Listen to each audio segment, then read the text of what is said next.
अभिनेते नाना पाटेकर यांनी आजवर मराठी, हिंदी बहुचर्चित सिनेमांमध्ये काम केलंय. तर सध्या त्यांनी लल्लन टॉप या चॅनलला मुलाखत देताना त्यांच्या वैयक्तिक आयुष्याबद्दल अनेक खुलासे केले. आई, बायको, मुलगा यांच्यासोबत नाना त्यांच्या व्यसनांबद्दल सुद्धा खूप व्यक्त झाले. ते म्हणाले, मला सिगारेट ओढण्याचं व्यसन होतं. अंघोळ करतानाही मी सिगारेट ओढायचो. त्यावेळी मी दिवसाला 60 सिगारेट ओढायचो. वासामुळे माझ्या गाडीत कोण बसत नव्हतं. मी कधीच दारू प्यालो नाही, पण धूम्रपान भरपूर करायचो.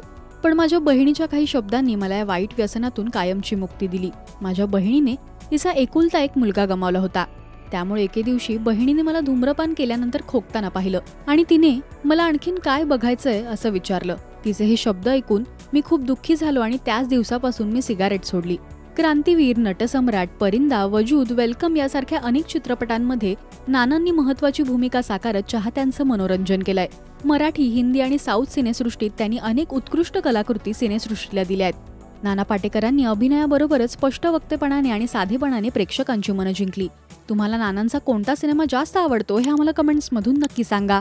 मराठी सिनेविश्वातील बातम्या, अपडेट्स आणि गॉसिपसाठी तुम्ही सबस्क्राईब करा राजश्री मराठी.